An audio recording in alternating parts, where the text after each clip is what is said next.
The air in dormitory B-17 always smelled faintly of ozone, a reminder that half its students weren't from Earth. Ever since the Galactic Exchange program began, the university had become a melting pot of humans, synthetics, and life forms whose names were impossible to pronounce. When I, Evan Lorne, got my roommate assignment, I never expected it would be with an alien. The form had said only, "Interplanetary student, requires dim lighting and controlled temperature." I didn't think much of it. I just hoped they weren't the type to talk all night. That was before I met Lyra.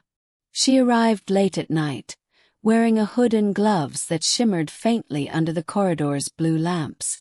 Her voice was soft, melodic, and strangely layered, as if two people spoke in perfect harmony. "Room 214, she asked.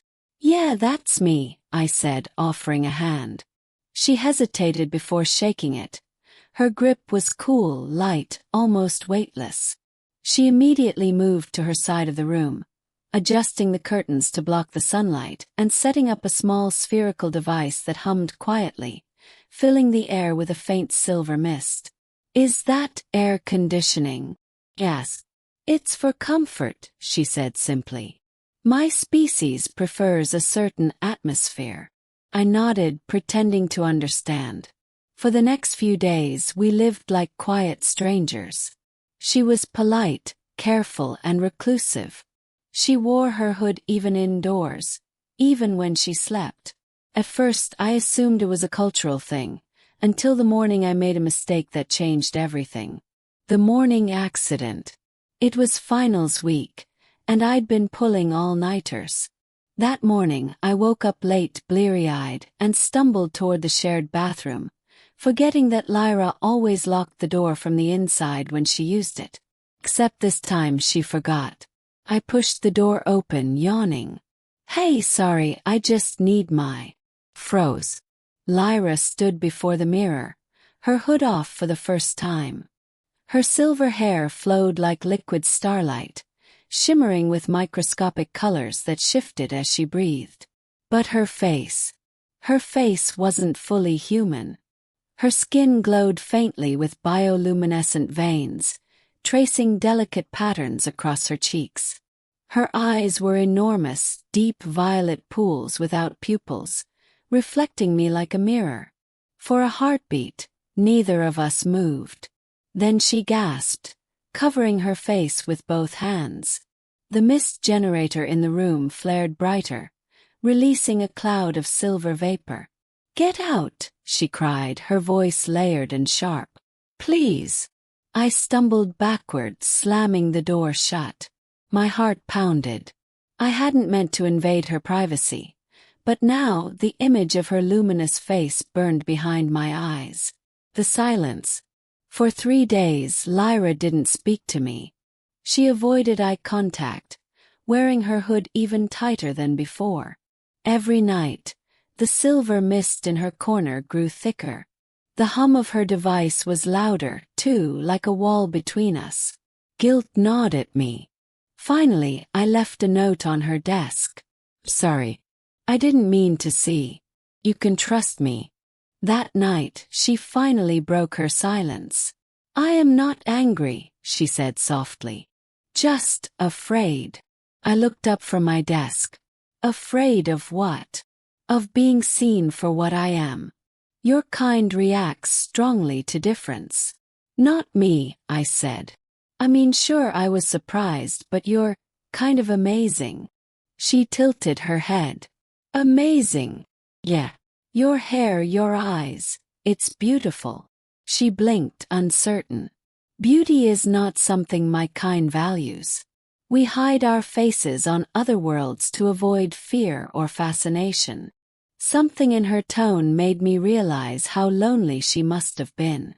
That night, she didn't wear the hood while she studied, just her silver veil lowered halfway, enough that I caught glimpses of her glowing skin beneath the dim light. Secrets of light. Over the following weeks, Lyra opened up slowly. She told me she came from Venira 4, a moon bathed in ultraviolet light, where her people evolved to absorb energy through their skin. On Earth, that same light could burn them. Hence the mist. It filtered radiation and provided the faint luminescence her body craved. She also confessed something else. We see emotions as color. When humans lie, we see the truth burn through them. That sounds terrifying. It is, she said, smiling faintly. That's why I keep my hood. It's easier not to see too much. Sometimes she'd laugh, quiet, melodic laughter that felt like wind chimes. I began to look forward to every small conversation. Then, one evening during a thunderstorm, everything changed again. The thunder night. The power went out. Lightning flashed through the window, illuminating her corner. The mist machine flickered, then died with a hiss. Without the device, Lyra collapsed. Lyra! I shouted, rushing to her side. Her skin flickered like a dying candle. What's happening? Without the field, I fade, she whispered. It keeps my body stable. I didn't think. I grabbed the machine and began shaking it. Nothing. My mind raced. I remembered how her species absorbed light. I grabbed my portable UV study lamp and turned it toward her. Will this help? Her eyes fluttered open weakly.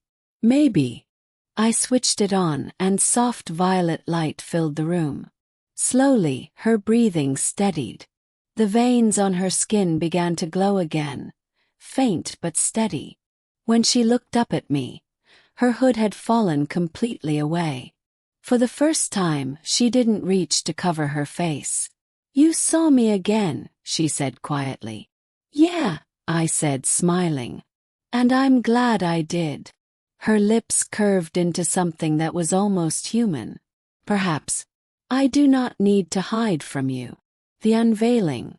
From that night onward, she stopped wearing the hood. At first, other students stared, whispering as she walked by. Some pointed. A few smiled. But Lyra didn't hide. She carried herself with quiet dignity, her silver hair catching every glimmer of light.